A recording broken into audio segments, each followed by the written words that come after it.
The Trump administration's latest visa restrictions aren't just a political move. They're threatening the very health of thousands in the Caribbean, forcing nations to choose between healthcare and international diplomacy. This move puts Caribbean leaders in a tough spot, as it's pretty much a Cuba versus Trump debate at this point. With Cuba's medical program providing critical healthcare to developing nations, including the Caribbean, the stakes are high. For years, the Caribbean has balanced its alliance with Cuba while maintaining ties to the US, a complex contradiction given the fragile relationship between both powers. The Trump administration's recent actions have further complicated this delicate balance, as US Secretary of State Marco Rubio announced an expansion of existing Cuba-related visa restriction policy, targeting what the administration claims is forced labor linked to Cuba's labor export. Why are Caribbean leaders willing to risk everything to defend Cuba's medical program? What's at stake for their people? And why does this matter to the rest of the world? Let's break it down, starting from the very beginning. This contention stems from the Cuban Medical program, or Cuban Medical internationalism. After the 1959 Cuban Revolution, Cuba established a program to send its medical personnel overseas, particularly to Latin America, Africa, and Oceania, and to bring medical students and patients to Cuba for training and treatment, respectively. Since the 1960s, Cuba has sent thousands of healthcare professionals to 160 countries, from bustling cities in Latin America to remote African villages, providing crucial medical aid where it's needed most. In November 2019, the United Nations estimated that around 30,000 Cuban doctors were active in 67 countries. Since 1963, more than 600,000 Cuban health workers have provided medical services in more than 160 countries, an army of white coats, as Cuban officials call them. Whether responding to natural disasters, combating disease outbreaks, or providing long-term support to struggling healthcare systems, Cuban medical teams have consistently been a source of medical help. But while Cuba's program is lauded for its global impact, the US government has raised serious concerns about the treatment of its medical workers. Cuba has become a pioneer in medical education through institutions like the Latin American School of Medicine, which has been described as the largest medical school in the world.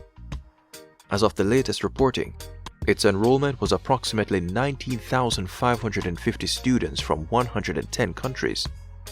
This multifaceted approach to global health has earned Cuba widespread praise and gratitude from many countries, especially the Caribbean, that have benefited from Cuban support.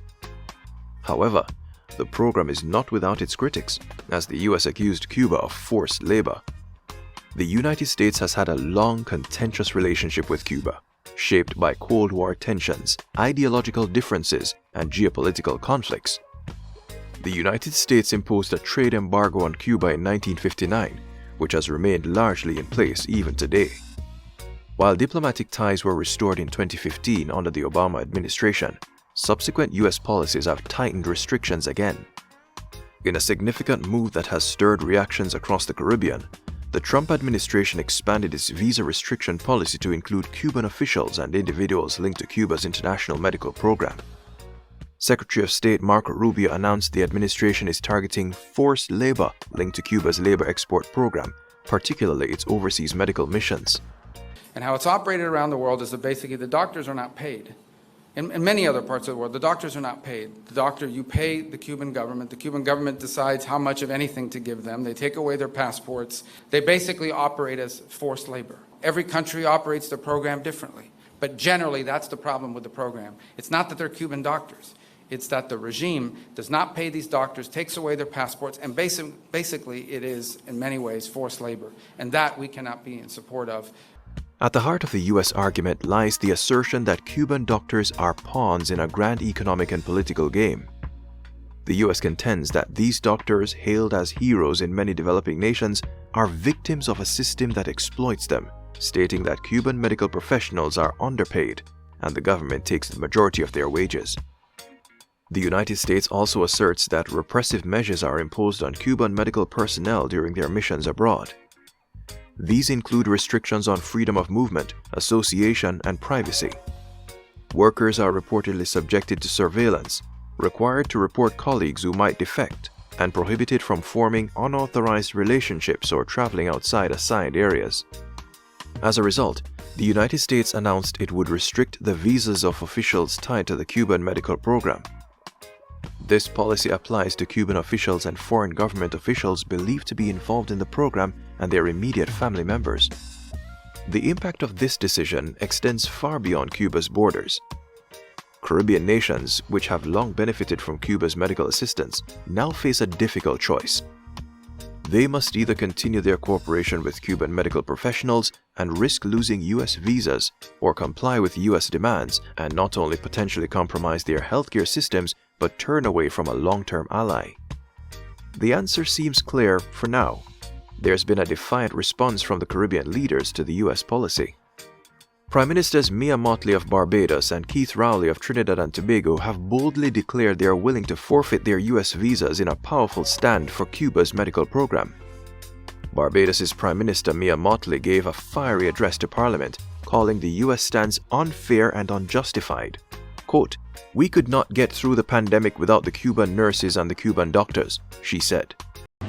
This matter with the Cubans and the nurses should tell us everything that we need to know. Barbados does not currently have Cuban medical staff or Cuban nurses, but I will be the first to go to the line and to tell you that we could not get through the pandemic without the Cuban nurses and the Cuban doctors. Trinidad and Tobago's Prime Minister Keith Rowley warned that U.S. interference in Caribbean healthcare decisions was unacceptable. Quote, "Out of the blue now, we have been called human traffickers because we hire technical people who we pay top dollar," Rowley said, adding that he was prepared to lose his U.S. visa for the decision. There are local people here encouraging them to take away our U.S. visas. Today, I just came back from California, and if I never there again in my life, I will ensure that the sovereignty of Trinidad and Tobago is known to its people and respected by all. These sentiments have been further echoed by other regional leaders such as St. Vincent and the Grenadines Prime Minister Ralph Gonsalves, Jamaican Foreign Minister Kamina Johnson-Smith, and Bahamian Foreign Minister Fred Mitchell. This stance highlights the program's significance to the region's healthcare systems and the complex geopolitical dynamics. The situation is further complicated by the Trump administration's consideration of a border travel ban affecting up to 43 countries. The proposed ban would enforce a full visa suspension on Cuba and a partial suspension on Haiti. 4 other Caribbean countries, including Antigua and Barbuda, Dominica, St. Lucia, and St. Kitts and Nevis, are recommended for a partial suspension if they do not address deficiencies. This potential ban, reminiscent of Trump's first-term policies, could further strain relations between the U.S. and its Caribbean neighbors and be used as leverage for concessions. The Cuban Medical program is a significant part of Cuba's economy and geopolitical soft power. Since its inception, this initiative has served as both a source of foreign currency for an embargoed economy and foreign influence, helping Cuba navigate the choppy waters of international sanctions and diplomacy. In the early 2000s, the export of medical professionals surpassed traditional Cuban exports like sugar and tobacco, becoming the country's primary source of foreign revenue. Cuba's most prominent export generates significant revenue, with some estimates placing it at over $11 billion annually. This income has been vital in offsetting the harsh impacts of the U.S. embargo, which is estimated to cost Cuba approximately $4.87 billion each year. This economic benefit is accompanied by a political one. Cuba has masterfully leveraged its medical program to project soft power globally by using healthcare as a diplomatic tool to build goodwill, forge alliances, and enhance its international standing. This strategy has allowed Cuba to exert influence beyond its economic and military capabilities.